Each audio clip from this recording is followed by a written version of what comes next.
Bien le bonjour, je reviens vers vous pour la suite du cours sur les nombres complexes, notamment l'interprétation géométrique des nombres complexes ainsi que la dernière forme qui clôture le cours qui s'appelle la forme exponentielle.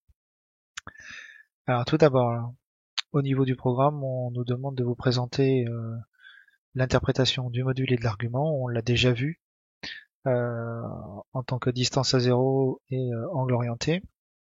Mais si je prends deux points avec des affixes respectivement ZA, ZB dans un plan complexe, je rappelle que le plan complexe est un plan orthonormé direct, et bien à ce moment-là la distance AB peut être donnée par la formule que vous avez sous les yeux. Voilà. Reste l'interprétation de l'argument. Étant donné que l'argument c'est un angle orienté, si je fais l'angle orienté UAB, eh bien je peux démontrer que ça correspond à l'argument de la différence des affixes, ceci modulo de pi. Voilà pour les interprétations, modules et arguments. Je vous renvoie aux démonstrations, page 239 du livre, qui sont des petites démonstrations permettant d'établir ces deux théorèmes, ainsi que les exercices 90, 92 et 93 qu'on corrigera dans les jours qui arrivent. Voilà pour l'interprétation géométrique des nombres complexes. Alors passons à la notion majeure du cours, la dernière notation des nombres complexes. Si je considère la fonction f définie sur R suivante, bon, c'est une fonction un petit peu particulière puisque les valeurs ne sont pas dans R mais dans C, mais admettons qu'on ait défini cette fonction-là, je peux démontrer que l'image de 0 c'est 1, ça c'est immédiat, hein. Cosinus de 0 ça fait 1 et sinus de 0 ça fait 0, donc il reste que 1, et je peux démontrer que cette fonction va transformer une somme entre guillemets en un produit, c'est-à-dire l'image d'une somme c'est le produit des images. Et si on est un petit peu observateur et qu'on se rappelle son cours sur l'exponentielle, on s'aperçoit que c'est une caractéristique de cette fonction. Voilà, d'où l'idée de penser à la fonction exponentielle pour cette fonction. C'est pourquoi nous introduisons la notation suivante, l'exponentielle de i alpha étant égale à cos alpha plus i sinus alpha.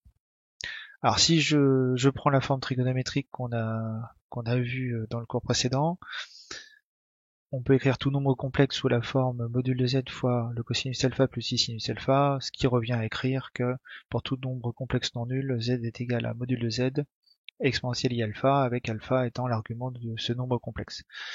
On retrouve évidemment le fait qu'il n'y a pas d'argument pour 0, d'où son exclusion de cette formule. Voilà.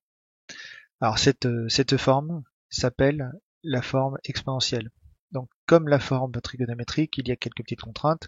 Le nombre qui se trouve devant l'exponentielle doit être strictement positif. Voilà. Alors, en ce qui concerne des nombres à connaître, la célèbre formule EIP est égale à -1. Bon, c'est une formule très connue en maths puisqu'elle relie un certain nombre de nombres caractéristiques, l'exponentielle, donc E, le I pour l'imaginaire, et puis pi. Voilà, le -1 étant premier nombre entier relatif.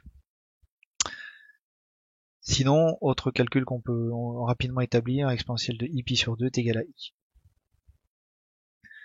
Alors avant de regarder comment on fait pour trouver la forme exponentielle d'un nombre complexe, on peut prendre un petit exemple. On va essayer de calculer 1 moins i à la puissance 8 en utilisant cette notation.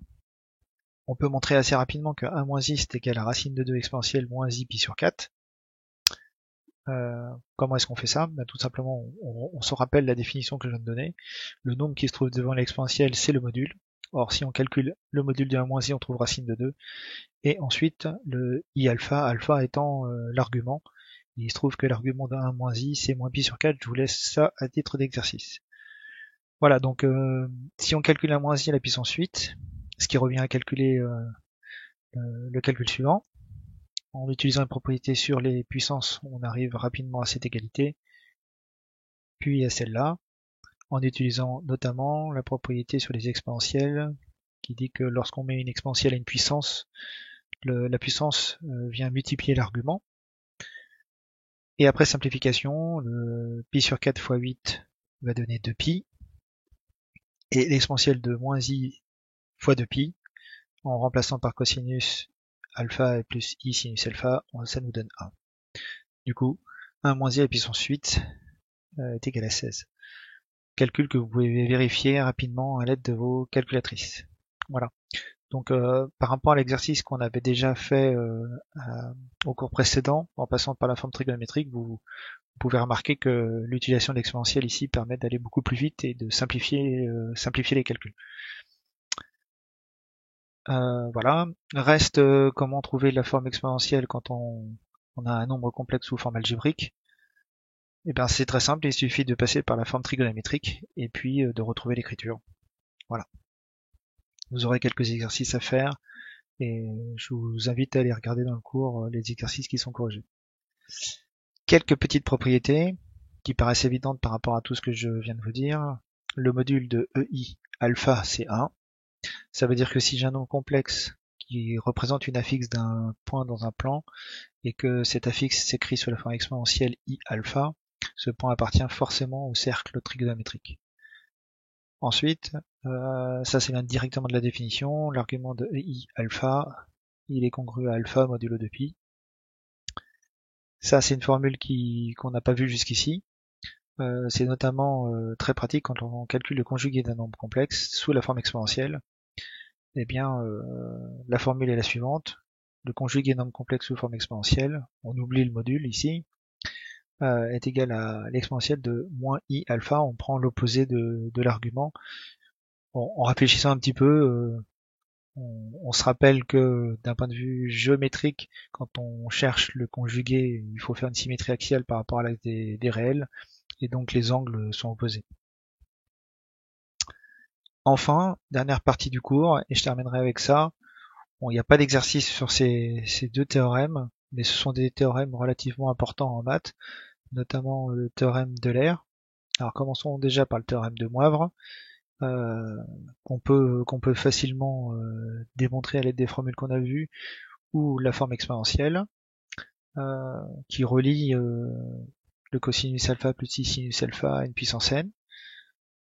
On se rappelle que l'argument de z puissance n c'est n fois l'argument de z, du coup on établit assez vite ce théorème.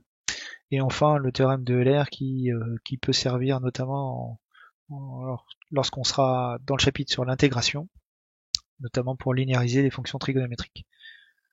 Dans le livre il n'y a pas d'exercice concernant ces deux théorèmes, puisque ce sont deux théorèmes qui sont hors programme.